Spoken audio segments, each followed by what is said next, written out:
Hi and welcome to my presentation.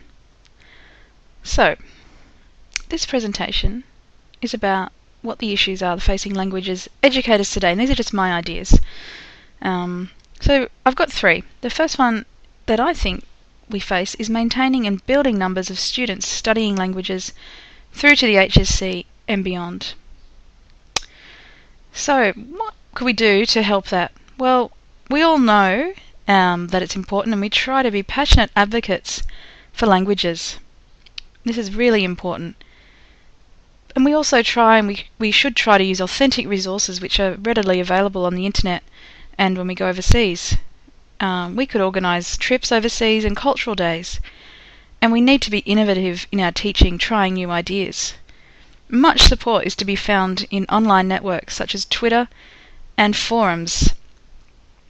Many excellent languages teachers out there worldwide have blogs, and they put a lot of their resources online.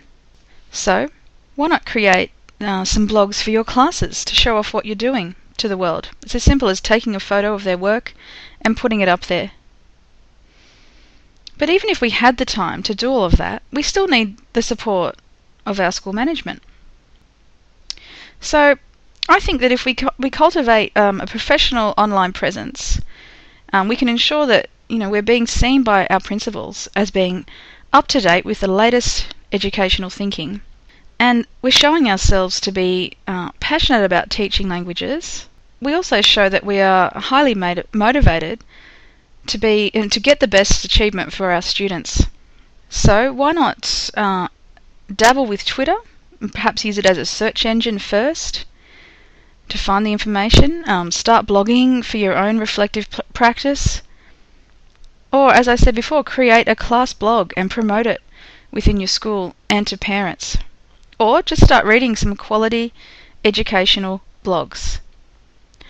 So secondly, I thought an issue that I'm facing is the increasing emphasis on technology in the classroom. The thing we need to do, of course, is we need to upskill ourselves. We need to experiment with some of the resources online. I hope you pick up some ideas from the presentations to come about what is out there. In the future, not too long away, textbooks are going to be electronic. Our classrooms will be paperless. And what about social networking, mobile devices, and bring your own device? Well, teachers and students need to become discerning and judicious users of technology when it's appropriate.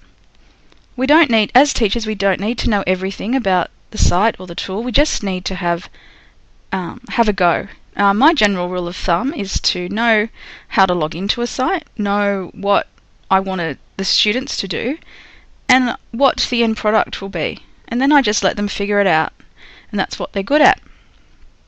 So why not try one new website this term, or a tool, or an idea? Perhaps something that you come across at the TeachMeet today. We need to be reading about what does social networking mean in the classroom, mobile devices, how are they being used in schools, and forming our own opinion. Who knows, you might become the most tech-savvy teacher in your department, or even the school. And finally, the issue that I have often is just the teacher-centeredness of language instruction, being that sage on the stage. New pedagogies such as inquiry-based learning, problem-based learning, and flipped classrooms may help to make learning a language more student-centered. But the problem we have as language teachers is that in the classroom, students don't experience real-life situations as they would if they were in the country. They don't practice skills like problem-solving and risk-taking, because as teachers, we give them the answer way too readily. The issue with us as teachers being the centre of all knowledge is that students start to become lazy and too reliant on the easy way out. So if we do change our thinking, our teaching, students should have more of a role in their own learning, and we should encourage them to take risks and accept that perfection is not a requirement when learning a language. A flipped classroom means students are working on problems with a teacher who is more a guide on the side, someone who doesn't do a direct instruction, but that they do that through videos, and then guidance and practice happens in a more individualised way in the classroom. So what should we do? Well, perhaps just assess how much the students rely on us in the classroom. My students used to constantly ask me what words meant until I realised I was enabling this lack of self-reliance when I gave them the answer. Now I make a conscious effort to train them to ask me last. First they go to the textbook, then ask someone nearby, and then perhaps the internet. Now they need to be careful when using Google Translate, and we need to show them how, and then me as the last resort.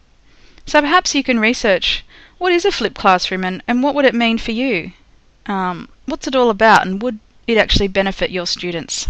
So these are just my perceptions of what challenges I have in being a languages teacher.